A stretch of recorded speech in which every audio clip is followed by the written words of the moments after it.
بسم الله الرحمن الرحيم الحمد لله رب العالمين له النعمة وله الفضل وله الثناء الحسن وصلوات الله البر الرحيم والملائكة المقربين على سيدنا محمد طه الأمين وعلى آله وصحبه وسلم.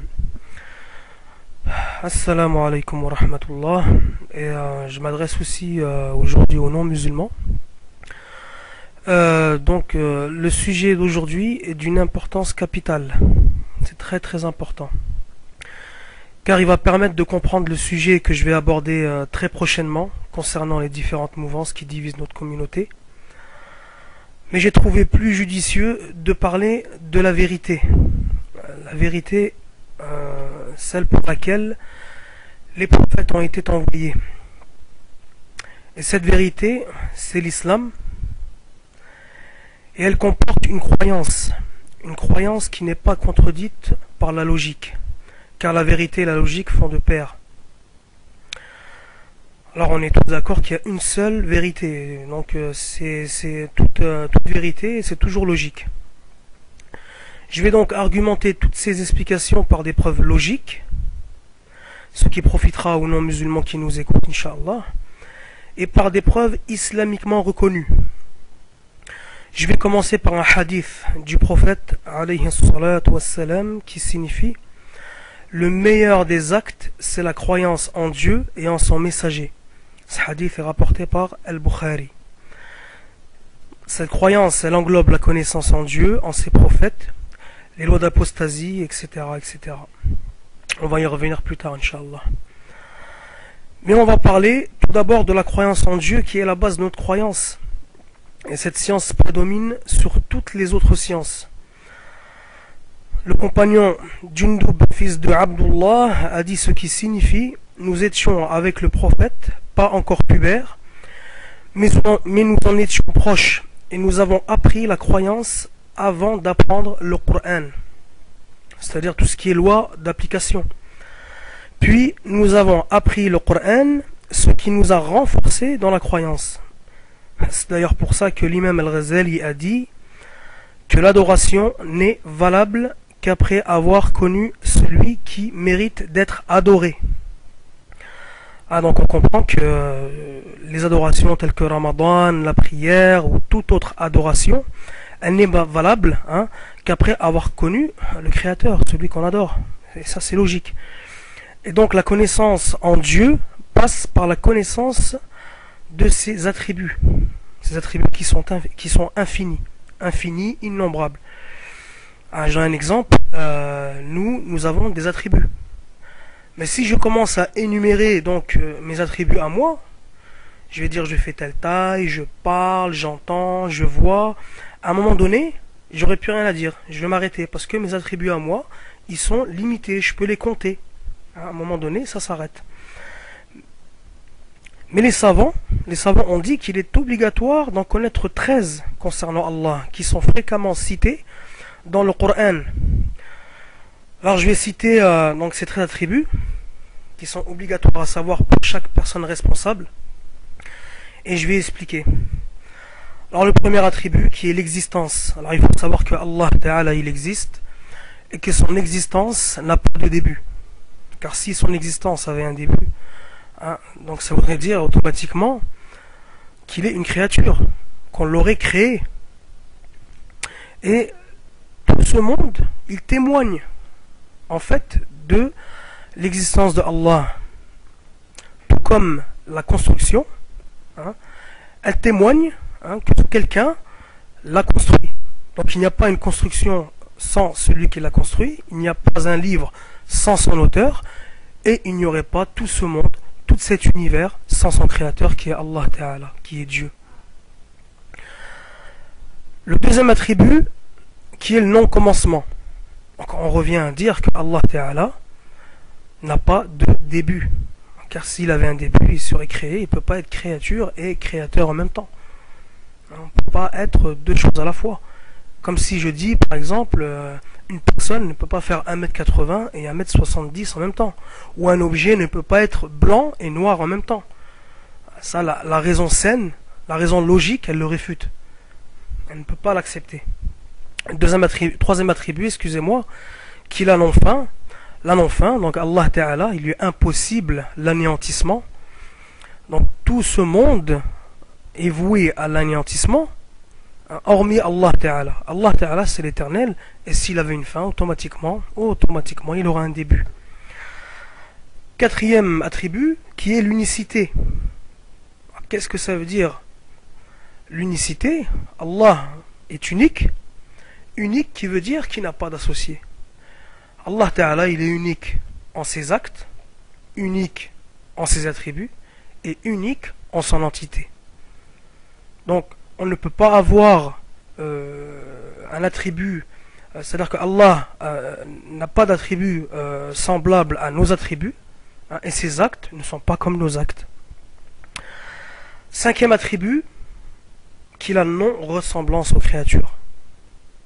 C'est-à-dire que Allah Ta'ala ne ressemble aucunement aux créatures. Il ne ressemble pas à la lumière, il ne ressemble pas à l'obscurité, il ne ressemble pas à un être humain, il ne ressemble pas à un corps palpable ou impalpable, car Allah Ta'ala a créé toutes ces choses et ne leur ressemble pas.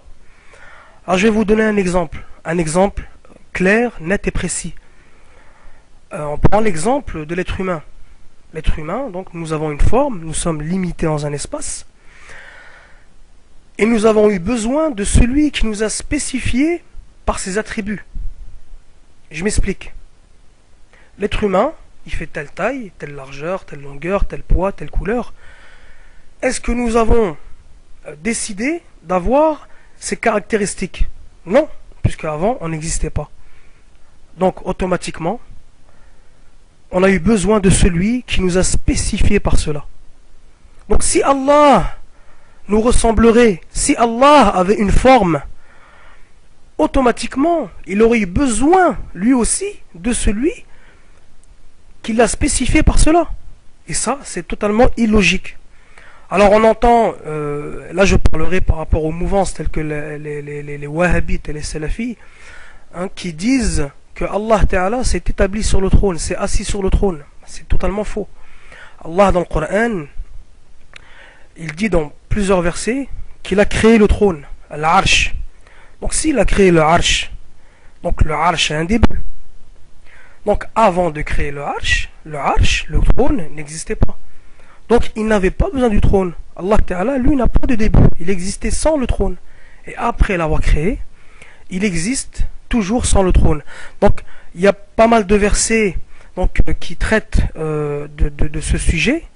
Je vais le développer, Inch'Allah, dans une prochaine audio. Donc je vais continuer. Le sixième attribut qui est la science. Donc Allah Ta'ala, il sait toutes choses. Il sait toutes choses. Et il sait toutes choses avant même de les avoir créées. Et la science de Allah, elle est parfaite. Allah Ta'ala, il sait toutes choses. L'être humain est ignorant de certaines choses, mais sa science peut augmenter, diminuer. Alors concernant la créature, c'est une flatterie que de dire qu'une personne, sa science augmente. Mais concernant Allah, le fait de dire que sa science diminuerait, bon, déjà c'est pas une flatterie ni pour l'être humain ni pour Allah, mais de dire que la science de Allah augmenterait, ça voudrait dire qu'à un moment donné, il était ignorant d'une chose qu'il a appris par la suite. Et l'ignorance, c'est une imperfection. Le septième attribut qui est la puissance. La puissance, Allah Ta'ala, on sait qu'il est puissant sur toute chose. Et rien ne peut contrer sa puissance. Il est puissant sur toutes ses créatures. Le huitième attribut qui est la volonté. La volonté, on sait que Allah Ta'ala a voulu toutes choses avant même de les avoir créées. Même le discours que je suis en train de vous faire maintenant, Allah Ta'ala, il l'a voulu dans le non-début. Et tous ses attributs n'ont pas de début. Donc même sa volonté n'a pas de début. Allah l'a voulu dans le non-début. Le neuvième attribut qui est la vue. Allah Ta'ala, il voit toutes choses. Mais Allah, il n'est pas concerné par les distances, car il n'est pas localisé. Nous, à une certaine distance, on voit moins, jusqu'à qu'on ne voit plus rien si on s'éloigne. Mais Allah Ta'ala, lui, il voit toutes choses. Même l'araignée qui se cache au fin fond de la mer sous une pierre, Allah Ta'ala, il la voit. Et rien n'échappe à sa vue. Et Allah, il ne voit pas avec un œil, comme l'être humain. Il ne voit pas à une distance. Allah, il voit sans comment. Dixième attribut qui est l'ouïe. Allah Ta'ala, il entend tout. Il entend toutes choses. Donc nous, on est localisé dans un endroit, donc si ce bruit est éloigné, on va l'entendre moins. Si on se rapproche, on va mieux l'entendre. Allah Ta'ala n'est pas localisé dans un endroit, donc Allah Ta'ala, il entend toutes choses. Le 11e attribut qui est la parole. Donc c'est un attribut en fait qui demande beaucoup de détails. C'est pour ça que les savants ont appelé la science de l'unicité ilmul kalam, c'est-à-dire la science de la parole. Alors au sujet de la parole, Allah Ta'ala, faut savoir qu'il parle, mais pas comme ses créatures. Je m'explique. Nous savons que le Coran, c'est la parole de Dieu. Et nous savons que le Coran est écrit en arabe. Mais ça ne veut pas dire que Allah Ta'ala parle la langue arabe. Je vais vous donner un exemple. Un exemple tout simple. Si j'écris le mot feu sur une feuille, et si je demande à quelqu'un, touche cette feuille, est-ce qu'il va se brûler? Non. Et si je lui demande, qu'est-ce qu'il est marqué sur cette feuille? Il va me dire, mais c'est le feu. Mais est-ce que c'est le feu en lui-même? Non. Si je mets ma photo, et que je demande à quelqu'un, regarde sur cette photo, c'est qui ça? Il va me dire, mais c'est toi, Sunnite 1. Mais est-ce que c'est vraiment moi? Non, c'est ce qui exprime Sunnite 1. Donc, ce que je voulais expliquer, en fait, c'est que le fait que le Coran soit écrit en arabe, c'est simplement l'expression de la parole de Dieu. Mais ce n'est pas la parole de Dieu en elle-même. D'ailleurs, les lettres que l'on trouve sur le Coran, alif, ba, ta, tha, qui constituent donc l'expression, les versets du Coran, Allah Ta'ala les a créés. La langue arabe a été créée. Donc je vais, Inch'Allah, dans une prochaine audio, façon détailler davantage sur ce sujet. Et je vais passer au 12e attribut qui est la vie. Donc la vie, Allah Ta'ala, il vit. Mais sa vie n'est pas comme celle des créatures. Donc notre vie à nous, elle est conditionnée par le fait de manger, le fait de boire, le fait de se reposer, dormir. Nous avons un cœur, nous avons le sang qui circule, hein, et après on meurt. Notre vie, elle a une fin. Hein, elle a un début, elle a une fin. Mais la vie de Allah, elle n'a pas de début, elle n'a pas de fin, et elle n'est pas conditionnée. Notre vie à nous, elle est conditionnée. Et le 13e attribut, qui est le non-besoin. Donc le non-besoin, Allah Ta'ala, il faut savoir qu'il n'a besoin de rien. Nous avons besoin de lui. Nous avons besoin de manger, de boire, de travailler, pour gagner de l'argent, pour vivre. Nous avons besoin de nous asseoir. De nous asseoir quand on est fatigué. Les chrétiens et les juifs, qu'est-ce qu'ils disent? Ils disent Allah Ta'ala a créé la terre et les cieux en 6 jours, puis il s'est assis sur le trône. Hein, ils disent le jour du dimanche, le jour du repos. Le jour du repos. Mais nous les musulmans, qu'est-ce que nous disons? Allah Ta'ala a créé la terre et les cieux en 6 jours. Il faut savoir que si Allah avait voulu créer la terre et les cieux en un instant, il aurait eu la puissance de le faire. Mais Allah, il a créé la terre et les cieux en 6 jours pour nous enseigner la patience, pour nous enseigner de faire chose par chose. Voilà. Allah Ta'ala n'a pas besoin de s'asseoir. Le fait de s'asseoir, c'est un besoin. Le fait d'être fatigué, c'est une faiblesse. Et Allah Ta'ala, il n'est pas concerné ni par les faiblesses, ni par la fatigue, ni par le besoin. Donc cette science de l'unicité, la croyance, c'est la science qui prédomine sur toutes les autres sciences. Les prophètes ont été descendus, il y en a eu 124 000, et ils sont descendus pour nous enseigner cette croyance. Ils ont été envoyés par Dieu, Dieu qui ne ressemble pas à sa créature. Et le prophète lui-même, sallallahu alayhi wa sallam, il a enseigné durant 13 ans cette science aux compagnons, durant 13 ans. Et seulement après, ils sont passés à la pratique. Donc ça, c'est la base de tout. Donc la prochaine fois, Inch'Allah, je vais parler des différentes mouvances, et d'une mouvance en particulier, qui se font appeler salafis, moi je les appelle les pseudo-salafis, mais qui sont les wahhabites, et qui n'ont pas du tout cette croyance-là. Eux, ils disent que Allah s'assoit, ils disent que Allah a des mains, ils disent que Allah a une forme, et ces gens-là osent nous parler de logique. La prochaine fois, Inch'Allah Ta'ala, on va parler de ça, Inch'Allah, et je vais vous prouver que ces gens-là, ils divisent la communauté. Moi, mon but, je vais vous le dire, c'est de rassembler tous les sunnites, tous les musulmans sur une seule vérité. Car la vérité est logique, la vérité est une. Wassalamu alaykum wa rahmatullahi ta'ala wa barakatuh.